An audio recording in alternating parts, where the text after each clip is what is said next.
طيب. بسم الله الرحمن الرحيم. السلام عليكم ورحمة الله وبركاته. إن الحمد لله نحمده ونستعينه ونستغفره ونعوذ بالله من شرور أنفسنا ومن سيئات أعمالنا. من يهده الله فلا مضل له ومن يضلل فلا هادي له. أشهد أن لا إله إلا الله وأشهد أن محمدا عبده ورسوله. ثم أما بعد. Yang dimuliakan Tuan Imam, Tuan Bilal, pengurusi dan ahli jawatan kuasa Masjid Taman Tunku Jaafar, para asatizah, tuan-tuan guru, hadirin, hadirat yang dirahmati Allah Subhanahu wa taala sekalian, apa khabar tuan-tuan? Baik, alhamdulillah. Yang pertama sekali, marilah kita sama-sama merafakkan rasa syukur kita kepada Allah Subhanahu wa taala. Tuan-tuan dengar tuan? Boleh dengan melafazkan ucapan alhamdulillah ala kulli halin. Segala puji dan syukur bagi Allah Subhanahu wa taala di atas segala perkara yang ada pada kita hari ini. Tuan-tuan, sedikit sebelum kita start, manusia ni tuan-tuan, zaman dulu ko, zaman sekarang ko sama je, kan? Ada baik ada yang baik, ada yang kurang baik, kan? Cumanya orang hari ni, kan, orang zaman kini, yang mana pada satu zaman yang Allah Subhanahu wa taala mudahkan kita dalam banyak benda, kan? Kita hari ni pada zaman teknologi. Pengangkutan kita pun berteknologi, kan? Ada kereta, ada kereta api, ada kapal terbang, kan? Allah mudahkan banyak benda untuk kita. Pengangkutan kita mudah. Nak makan pun mudah, betul. Budak-budak sekarang nak makan, buka telefon, tokan je, kan ada orang hantar, kan? Banyak yang Allah Subhanahu Wa Taala mudahkan untuk kita. Termasuklah salah satunya yang kita panggil komunikasi. Berhubung kita dengan manusia sekeliling kita, kita berhubung. Kalau marin nak bercakap dengan orang tu, kita kena poi rumah dia, kotak pintu, kan? Assalamualaikum, kan? Nak cerita sikit ni. Jadi hari ni tak payah. Hari ni kita pakai WhatsApp je, kan? Kita pakai WhatsApp, kita bagi tahu je. Jadi apabila komunikasi itu mudah, kan? Bukan senang nak cerita je, senang juga nak bergaduh, betul? Senang nak bergaduh, nak marah orang, nak maki orang, nak apa lagi. Jadi banyak bondo yang menyebabkan segala kebaikan dapat disampaikan dan juga keburukan juga dapat pergi dengan cepat. Tuan-tuan yang dirahmati Allah SWT, hari ini saya nak fokuskan kepada satu benda sahaja sebelum kita start ni, iaitu jangan kita terbabit dengan maki orang ni, gaduh dengan orang, cakap tak elok dengan orang ni. Tuan-tuan, jadi terutamanya orang-orang yang dia biasa susah, orang Melayu ni nak bergaduh, tapi bab politik memang senang nak bergaduh, kan? Bab politik ni senang nak bergaduh. Tuan-tuan, kadang-kadang kita sebenarnya bercakap tentang orang itu ataupun tentang orang ini, kadang-kadang kita tak tahu pun keadaan sebenar benda tu.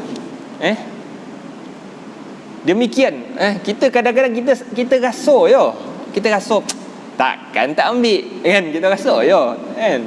Dia mesti ambil punya dah. Kita nak tuduh dia, kan?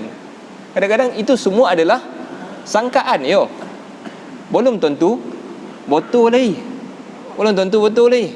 Kadang-kadang kita judge, kita hukum orang tu dengan benda yang ada pada kita, dengan pengetahuan ilmu kita daripada WhatsApp tu, kan? Daripada WhatsApp ilmu kita, daripada Facebook tu kita buat kesimpulan dia ni memang jahat, perasuah contoh. Kadang-kadang benda tu yang kita dapat tu kadang-kadang tak betul pun, kan? Kita sangka saja. Demikian Allah Subhanahu Wa Taala cerita tentang orang Yahudi. Orang Yahudi ni memang ada yang pandai, ada yang hafal kitab Taurat, ada yang faham kitab Taurat tu, tapi di kalangan mereka bukan semua yang handal, tak? ada yang ummi, ada yang buta huruf pun ada. Sebab tu Allah sebut dalam Al-Quran, wa minhum ummiyuna la ya'lamuna al-kitaba illa amaniya wa inhum illa yadhunnun. Di kalangan mereka ada orang-orang yang buta huruf pun. Wa minhum ummiyuna la ya'lamuna al-kitab, tak tahu pun tentang kitab tu. Kitab Taurat tu pun dia tak tahu sangat pun. Illa amani, kecuali harapan-harapan palsu, kan? Orang Yahudi sok masuk syurga, dia tahu yang tu, tapi dia rasa itulah ilmu, itulah pengetahuan. Allah kata apa dekat mereka itu? Inhum illa yadhunnun. Mereka itu tidak lain kecuali rasa, sangka je, rasa je, kan? Benda tu tak betul pun. Demikian kita. Kadang-kadang kita apabila dapat satu berita tu, ataupun kita nak judge orang tu, kita rasa kita tahu, sedangkan kita tak tahu. Dan perkara yang keduanya, bila kita nak cakap pasal orang tu, orang ni, kita nak tulis benda-benda, kan? Hari ni orang tak cakap lah, hari ni orang tulis lah, kan? Tulis lah. Jadi bila kita nak tulis tu, kita pun sebenarnya tak tahu hakikat orang yang kita nak cakap tu, kan? Kadang-kadang kita nampak dia macam dia ni mesti orang-orang jahat lah. Kadang-kadang apabila kita jumpa di hadapan Allah Subhanahu Wa Taala esok, boleh jadi dia lebih baik daripada kita. Tapi hari ni kita nak cakap pasal dia. Jadi jangan kita bercakap tentang orang ni. Yang pertamanya kita tak tahu. Yang kedua, di sisi Allah mungkin kita lebih teruk daripada dia. Kita tak tahu. Jadi saya nak bacakan firman Allah SWT dalam suratul Ahzab. Walladzina yu'zunal mu'minina wal mu'minati bighairi maktasabu. Mereka-mereka yang menyakiti orang-orang mukmin dan orang-orang mukminah bighairi maktasabu. Apa yang mereka itu tak buat, kita tuduh macam-macam, sedangkan orang tu tak buat pun. Faqad ihtamalu buhtana wa ithman mubina. Sesungguhnya mereka yang duk buat kerja ni, menyakiti orang ni, cakap macam-macam, kata orang tu buat ni, kata orang ni buat ni, mereka itu menanggung buhtanan. Buhtanan, satu dosa apabila kita tuduh orang. Orang Melayu panggil fitnah, kan? Fitnah Melayu, dalam bahasa Melayu fitnah. Dalam bahasa Arab buhtan, itu nama dia, buhtan. Tuduh orang benda yang orang tak buat. Fitnah dalam Al-Quran makna dia lain. Fitnah dalam Al-Quran maksud dia cubaan, dugaan yang amat berat. Itu maksud fitnah dalam Al-Quran. Dalam Melayu tak, fitnah tu tuduh orang. Dalam Al-Quran tuduh buhtan. Jadi dia menanggung dosa tuduh orang, wa ismam mubina, dan juga dosa buhtan ni, kalau orang mukmin tu tak buat, dia tanggung dosa tu. Dia tuduh orang, tapi orang tu tak buat, dia tanggung dosa tu. Okey. Yang keduanya, kalau dia buat, kalau orang dia tuduh dan orang tu buat, kan, dia dah memalukan orang tu, tapi memang orang tu buat, tapi dia saja nak sakitkan orang tu, ataupun dia nak malukan orang tu. Dia tak tanggung dosa buhtan, tetapi dia tanggung satu lagi dosa, wa ithman mubina. Ism ni dosa hina orang tu, dosa malukan orang mukmin yang lain. Tuan-tuan. Okey. Jadi tuduh orang, cakap kat orang macam-macam ni, benda ni, kalau kita jumpa orang macam ni, orang-orang macam ni tidak melambangkan orang yang beragama sebenarnya. Orang ni bukan orang yang beragama, walaupun dia macam beragama, kan? Walaupun dia soleh, nampak dia ni hebat orangnya, kan? Allahu Akbar, dia kata Allahu Akbar, contoh, bukan nak kata siapa tak, kan? Tapi dia bukan orang yang beragama. Walaupun dia pakai serban ke, dia datang masjid, tak pernah tinggal. Kalau maki itu adalah sifat semula jadi dia bukan lambang orang yang beriman. Sebab tu dalam hadis yang diriwayatkan oleh Al-Imam Al-Bukhari dan Muslim, Nabi kata sibabul mu'min fusuq. Maki orang mukmin itu fusuq, perangai fasik. Fasik ni orang, fasik ni datang dari perkataan macam buah tu, kalau dia dah rosak, kita panggil fisq, rosak buah tu dah mereput, kan? Sebab tu apa ni, tikus Arab panggil fuaisiq. Fuaisiq tu dia makan, rosak, kan, benda-benda rumah kita, kan? Fasik. Sibabul mu'min fusuq. Okey. Dan yang terakhir nak beritahu juga, apabila mencela ni, ada satu lagi hadis Nabi yang diriwayatkan oleh Imam Muslim. Nabi sebut al-mutasabbani ma qala. Dua orang yang gaduh ni, maki-maki dua orang ni, kita nampak dia gaduh dalam apa-apa ke, dalam media sosial ke, ataupun dia gaduh depan-depan ke. Nabi kata al-mutasabbani ma qala. Dua orang yang bertekak ni, bergaduh hina, saling-saling hina ni, ma qala, apa yang dua orang tu cakap, Nabi kata fa'alal badi minhuma. Dosa dua-dua tu ditanggung oleh orang yang mulakan, kan? Walaupun orang kedua tu pun balas lah balik, kan? Kita kena, kan? Kita balas balik kat dia. Dan Nabi kata dosa dua-dua ni yang tanggung orang yang start. Okey. Hatta ya'tadiyal mazlum. Sehingga orang yang kena maki tadi tu dia lebih. Sehingga dia melampau, kan? Orang tu cakap dia lebih, dia main bapak engkau pun sama, contoh lah, kan? Contoh, dia lebih daripada orang tu. Jadi dosa tu balik, yang dah lebih tu itu dia tanggung sendiri. Jadi maki orang, start maki orang juga perkara yang bahaya di dalam agama. Okey. Perkara yang seterusnya saya nak sebut adalah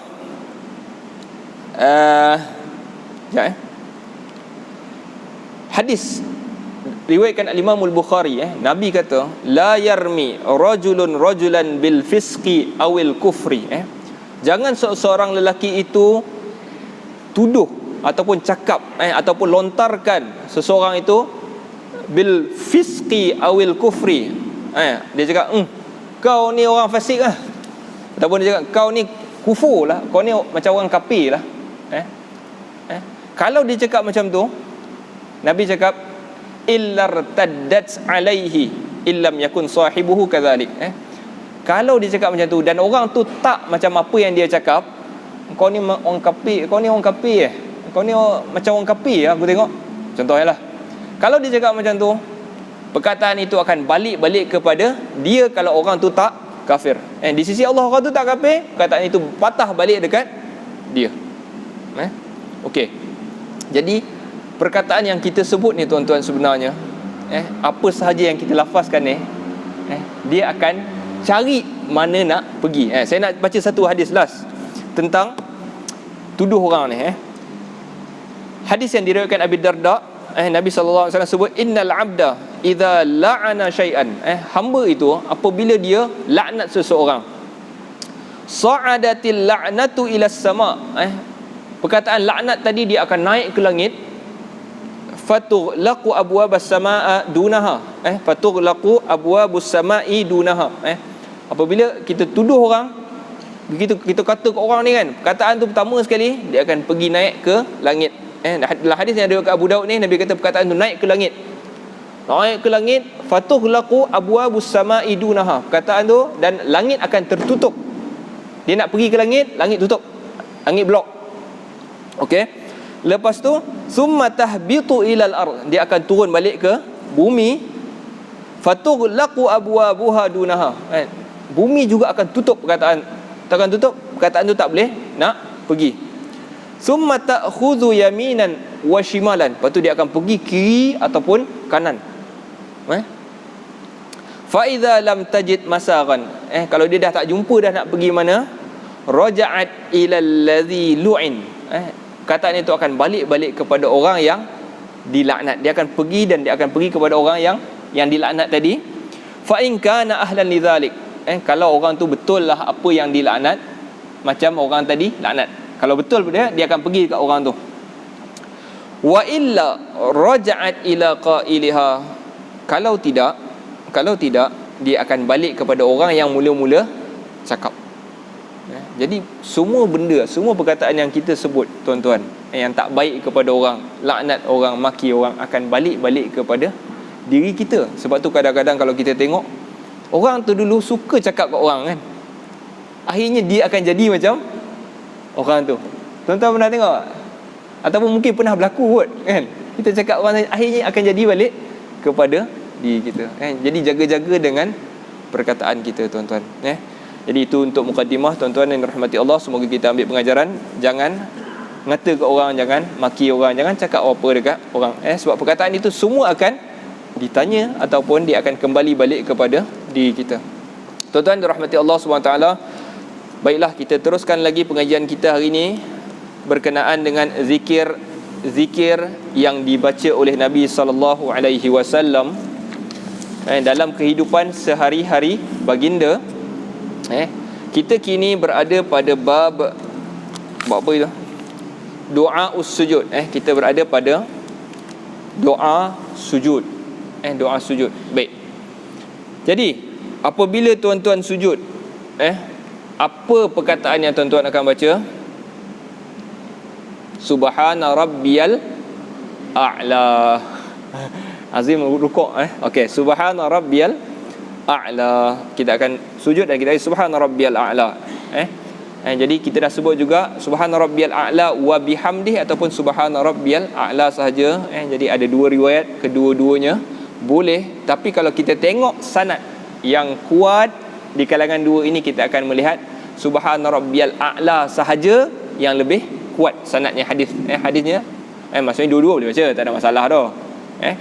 Tapi kalau kita tengok orang-orang yang macam baca tahiyat lah tu juga. Tahiyat kita tak masuk lagi kan. Tahiyat ni ada banyak bacaan.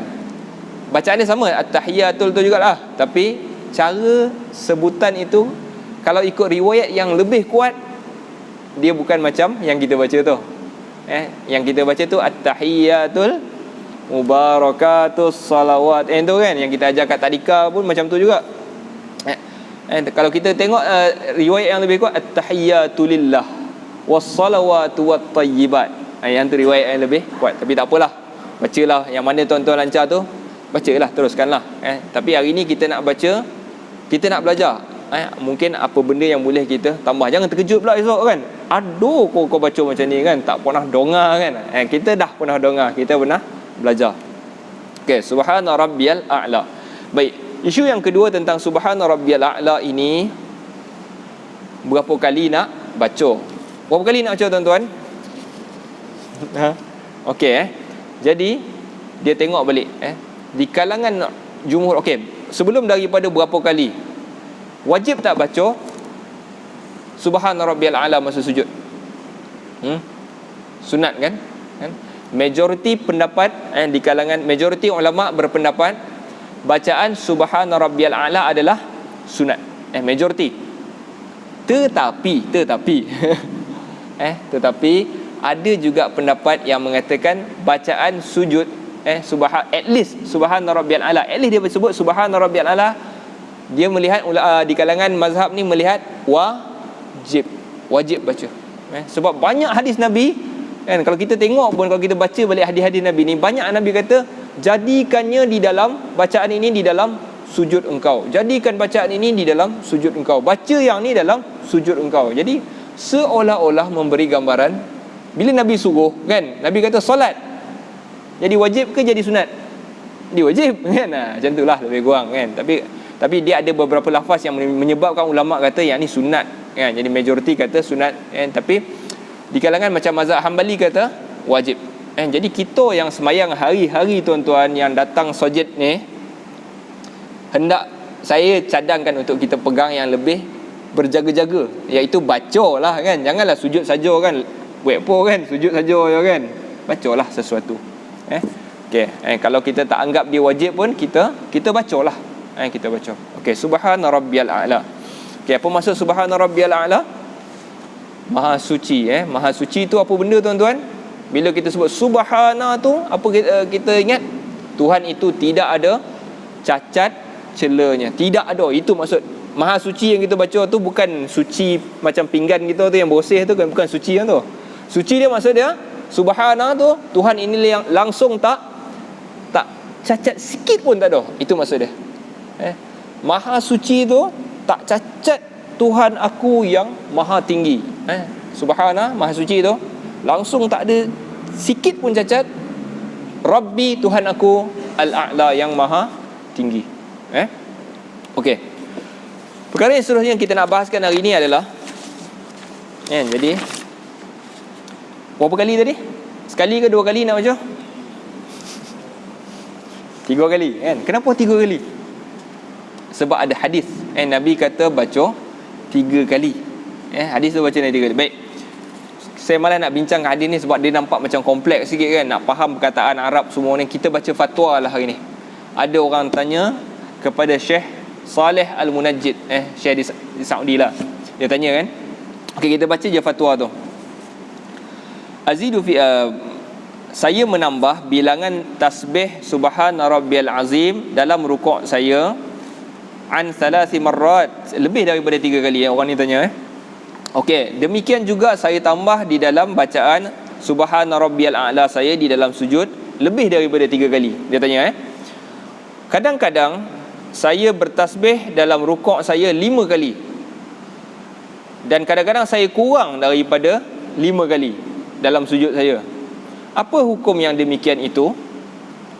Okey, wa bin nisbati li salatil lail hal atwal. Okey, dari segi solat malam pula, solat qiyamul lail, adakah rukuk saya lebih panjang, rukuk dan sujud saya lebih panjang dengan tasbih yang lebih banyak? Okey, dia tanya dia tanya kepada Syekh Saleh Al-Munajjid. Faham tak tuan-tuan? Faham Saya main terus terjemah ni. Kau tuan-tuan tak faham pula. Okey, jadi apa Syekh jawab? Okey, Syekh Saleh Al-Munajjid kata, hendaklah bagi orang yang bersolat itu tidak kurang tasbih pada rukuk dan sujudnya kurang daripada 3 kali.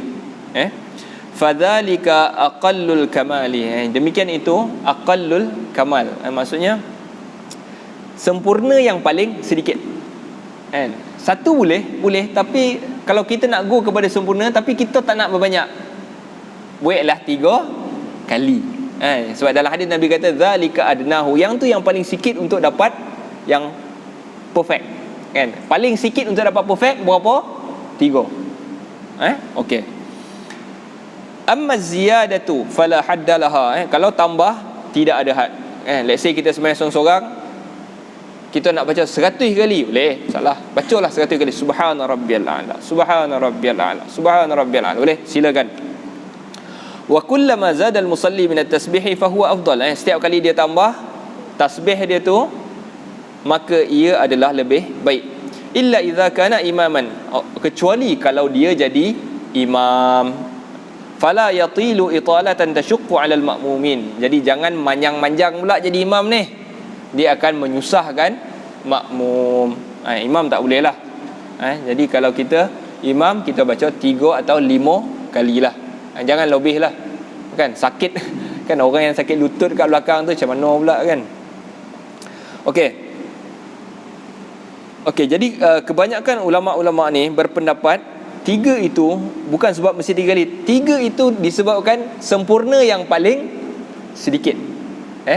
Kalau nak sempurna betul 100, 200 itu sempurna lah kan. Tapi sempurna sikit 3. Okey. Tapi kalau nak baca sekali boleh ajza'ahu. Okey.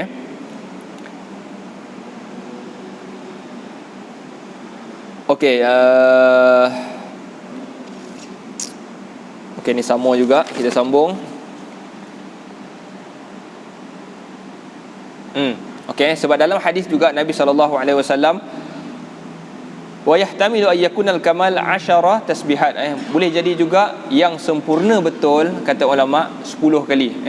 Lianna Anasan rawa anna Nabi SAW, Anas meriwayatkan daripada Nabi SAW, kana yusalli ka salati Umar bin Abdul Aziz fahazaru dhalika bi 10 tasbihat. Anas riwayatkan Nabi SAW baca 10 kali. Jadi sebab tu Umar bin Abdul Aziz juga suruh. Umar bin Abdul Aziz adalah khalifah pada zaman Muawiyah. Okey, jadi dia pun suruh orang ramai untuk tasbih ketika rukuk sebanyak 10 kali. Okey, itu isu yang pertama. Boleh faham kenapa? Apa isu tadi? Kenapa 3 kali? Okey, now kita nak pergi kepada isu yang kedua. Sebelum kita masuk bacaan ni, tuan-tuan kan tak bondo ni kan. Okey, isu yang kedua adalah, boleh tak kita nak gabung?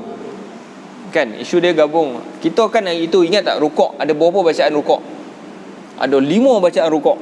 Ada subhana rabbiyal azim, Ada subuh quddus rabbul malaikati waruh. Subhanakallahumma rabbana wa bihamdik Allahumma ighfirli. Jadi kita belajar banyak ni. Yang kedua, boleh tak kita gabungkan semua sekali di dalam sujud kita ataupun rukuk kita? Okey, kita tengok apa pendapat Al-Imam An-Nawawi. Al-Imam An-Nawawi berkata di dalam kitab Al-Azkar, karangan Al-Imam An-Nawawi, dia kata walakinnal afdal, yang sebaiknya ayyajma'a baina hadhihi al-azkar kullaha wa in tamakkan, gabungkan semua sekali kalau boleh. Itu pendapat Al-Imam Nawawi. Kita tahu ada banyak bacaan, kita gabungkan sekali. Bihaitsu la yashukku ala ghairihi, tapi janganlah sampai menyusahkan orang lain. Okey. Wa yuqaddimu at-tasbih minha. Okey. Jadi banyak-banyak bacaan tadi tu, ada bacaan yang tidak ada tasbih. Contohnya Allahumma ighfirli. Jadi kita dahulukan yang subhan dulu kat depan. Kalau kita nak gabung, kita start dengan yang ada subhan dulu. Subhan rabbiyal azim dulu. Ataupun subuh. Subha juga tu. Subuh quddus. Okey. Itu maksud dia. Yuqaddimu tasbih fa idza arada al-iqtisar fa yustahabbu at-tasbih. Kalau dia nak ringkas, disunatkan juga yang tasbih, jangan baca yang lain daripada tasbih. Kalau dia nak pendek ya, baca yang tasbih tu. Okey, sama juga dia kata ulama Al-Imam Nawawi juga kata wa adnal kamal minhu thalathu tasbihat, dan sempurna yang paling sedikit 3 kali. Ini berulang-ulang ni, 3 kali. 3 kali isu ni, 3 kali ni isu yang berulang-ulang, ulama bagi tahu.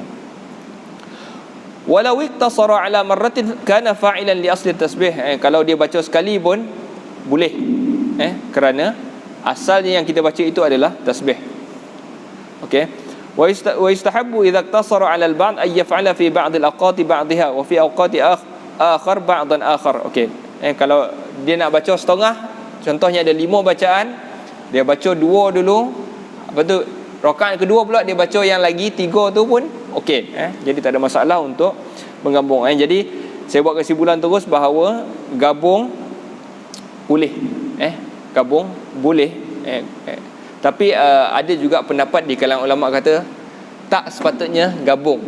Sebab Nabi SAW dia baca bacaan itu pada sekali. Kalau dia nak baca satu bacaan tu, dia baca yang tu je. Lepas tu pada rukuk yang lain dia baca yang tu je. Dia tak gabungkan sesemua. Kata ulama ni lah, berdasarkan riwayat-riwayat yang dia baca, dia buat macam tu. Jadi Al-Imam Nawawi kata boleh gabung sekali. Ada ulama kata jadi kedua-duanya boleh kita pakai.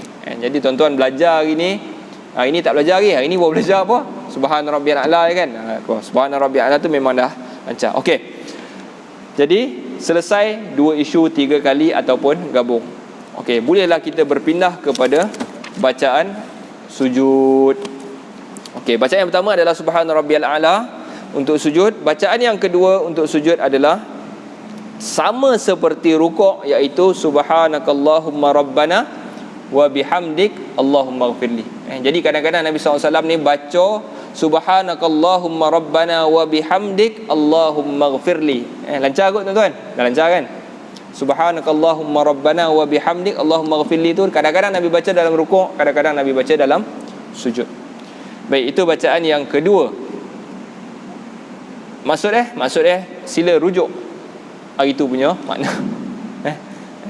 Sama yang mana? Subhanaka, maha suci engkau, Allahumma, ya Allah, Rabbana, Tuhan kami, wa bihamdik, dan dengan pujian kepadamu, Allahumma ighfirli, ya Allah, ampunkan aku, ampunkan aku, Allahumma ighfirli. Ingat tuan-tuan, apa maksud Allah ampunkan aku tu? Ghafar tu maksud dia apa? Pelihara dan juga tutup. Sekali lagi saya ulang ni, banyak kali ulang tu. Ampunkan, astaghfirullah tu kan, maksud dia asta tu aku minta, ghafar tu ampun, yang itu astaghfirullah tu ya Allah aku minta ampun tu. Ampun tu maksud dia tutup dan juga pelihara. Sebab setiap dosa ada akibatnya. Jadi ya Allah, pelihara aku daripada dosa yang aku buat ni.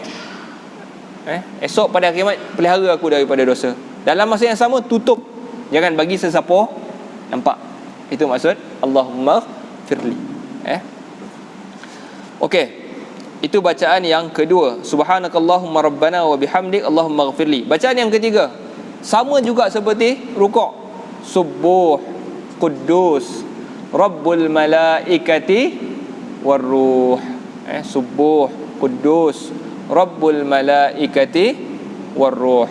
Subuh subuh tu wazan fu'ul, maknanya sangat-sangat macam tu maksud dia. Sangat-sangat suci Tuhan ni.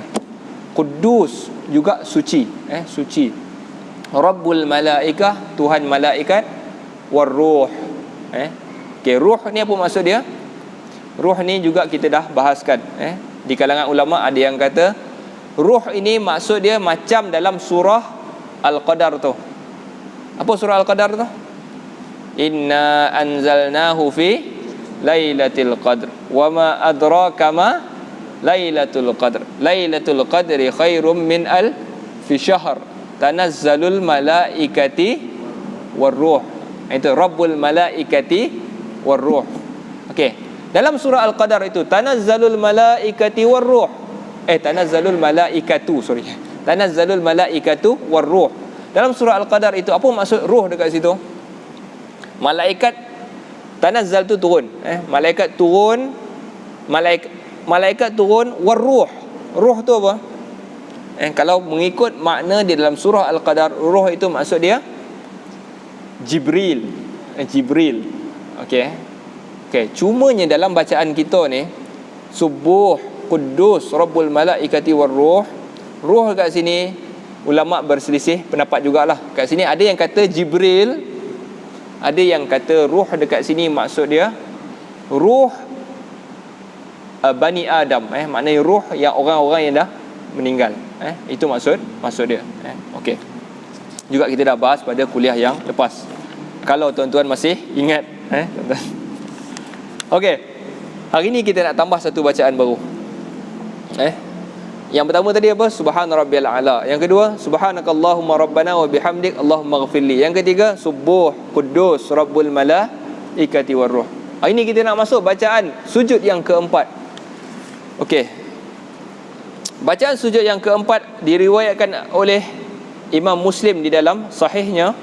Nabi SAW apabila sujud, dia baca Allahumma laka sajadt.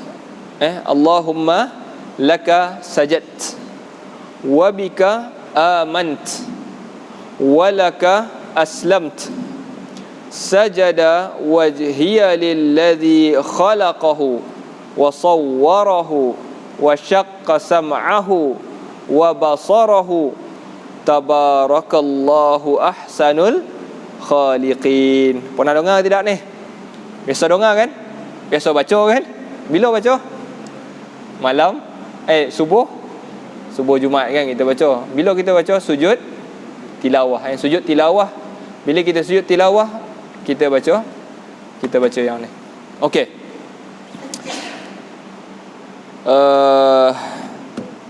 Baca sikit tuan-tuan. Ikut saya baca, tuan-tuan cuba ikut. Allahumma laka sajadtu wa bika amant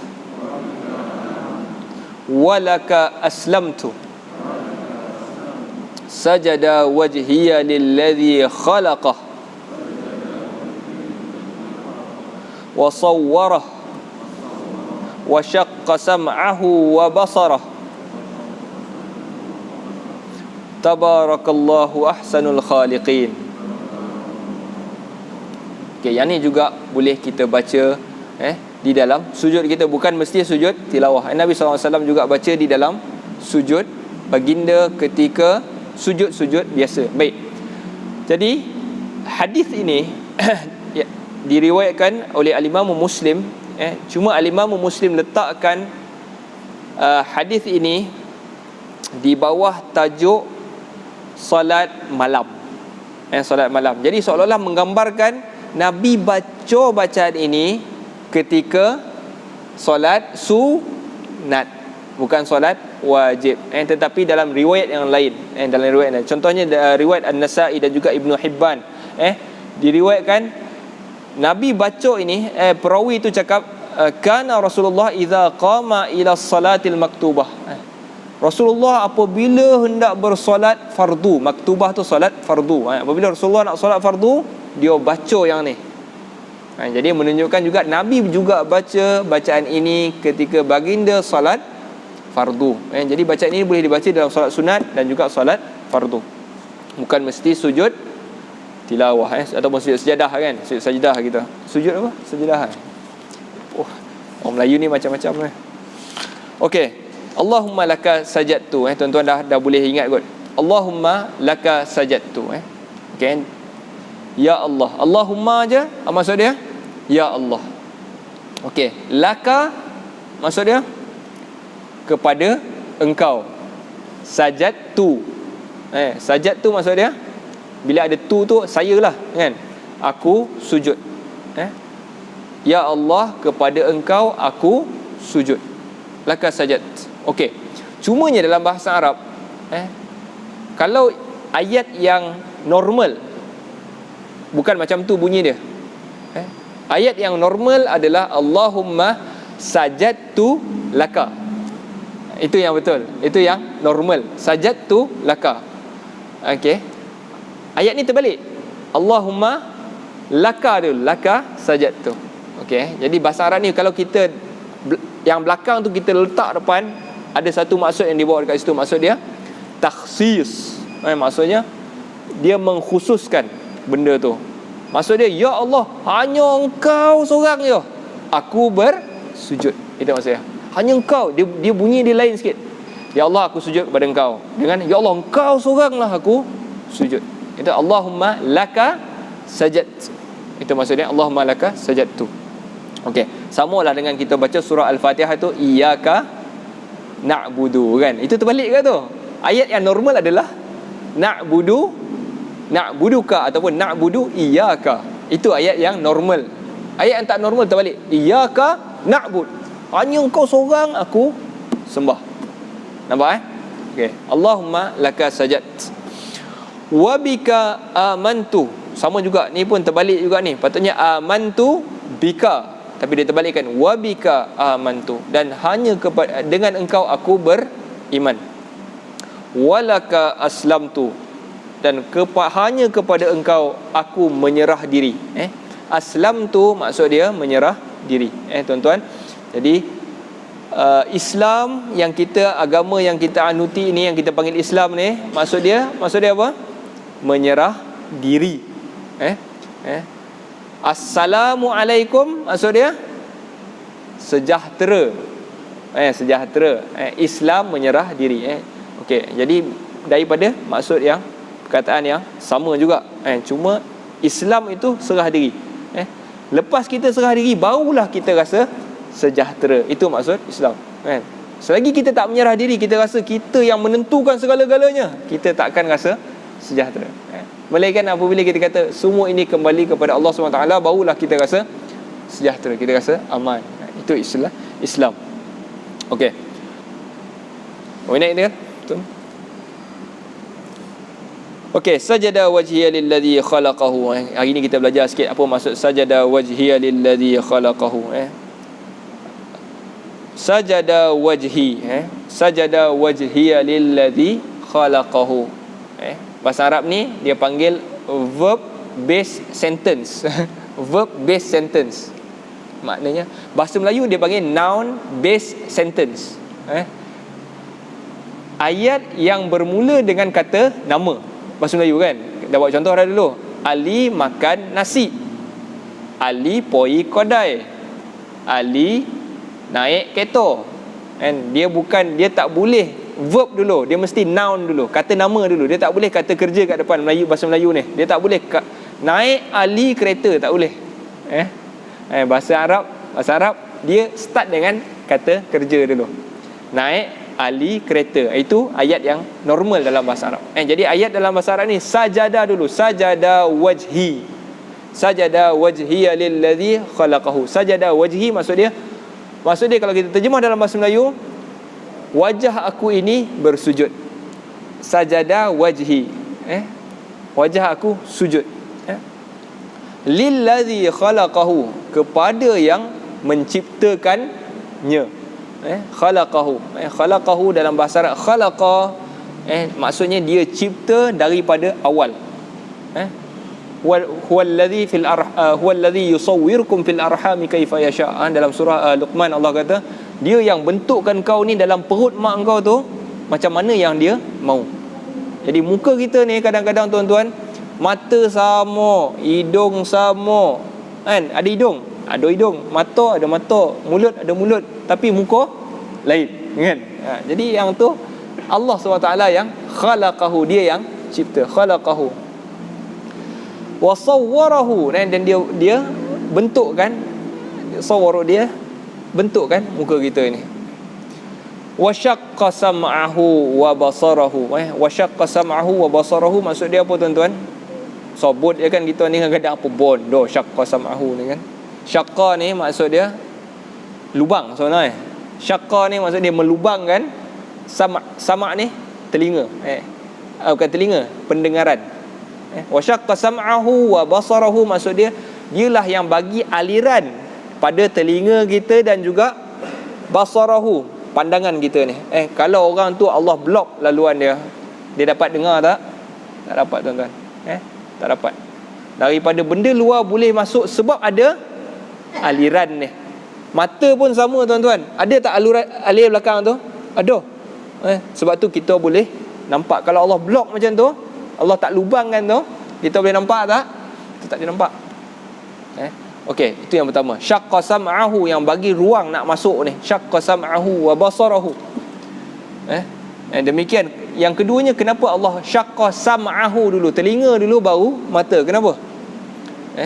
Jadi ulama kata boleh jadi sebab telinga ni lebih penting daripada mata, kan? Betul tuan-tuan? Telinga lebih penting daripada mata, betul tak? Setuju tak? Setuju kan? Tuan-tuan, betul. Kalau tak ada telinga, dia ada mata je kan? Dia ada mata. Katakanlah dia ni pokak kan? Dia pokak, tapi dia tengok orang cakap, tapi dia pun tak tahu nak cakap macam, sebab tak pernah dengar, kan? Sebab tu kalau kita susah nak jumpa orang yang pokak alim, jarang. Orang yang pokak ni memang susah nak alim. Tapi kalau orang yang buta boleh kadang-kadang alim, lagi alim daripada kita yang boleh baca ni. Dia dengar. Jadi ilmu itu masuk melalui pendengaran. Lebih banyak Syekh saya di Azhar tu pun banyak kan.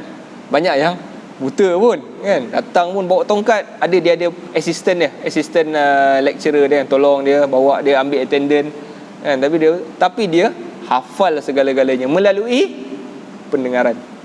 Jadi ilmu itu masuk melalui telinga. Jadi kalau belajar ni pun, kalau tak nampak pun, tutup tirai ni pun, dengar suara pun kita boleh belajar. Tapi kalau nampak je tak dengar tak tuan-tuan? Tak dengar dia kan. Dia tak dengar, jadi tak boleh belajar kan.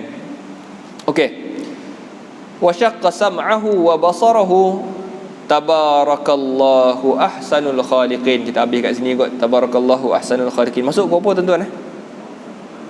8, 2, 3. Dah masuk lah. Dah masuk dah. Tak apa ni.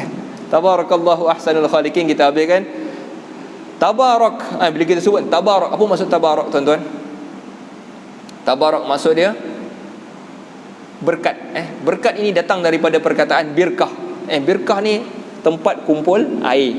Bila ada tempat air, zaman dulu bila kita orang ada tempat air, maknanya apa yang kita terbayang, tempat itu banyak kebaikan. Jadi tabarak, kalau kita nak terjemah, tabarakallazi biyadihi kan, tabarakallahu ahsanul khaliqin. Apa maksud dia? Tabarak, banyak kebaikan. Itu maksud dia. Tabarakallah, Tuhan yang banyak kebaikannya. Tabarakallahu ahsanul khaliqin, sebaik-baik pencipta. Ahsanul khaliqin. Okay, jadi tuan-tuan, kita habis sampai sini. Yang kali kena tunjuk sikit kot. Saya pun terlupa tadi. Okey, nasallallahu ta'ala yanfa'ana bima sami'na wa ayyaj'alana hudatan muhtadin. Sallallahu ala sayyidina Muhammad wa ala alihi wa sahbihi wasallam. Azan kot, lepas tu kita solat.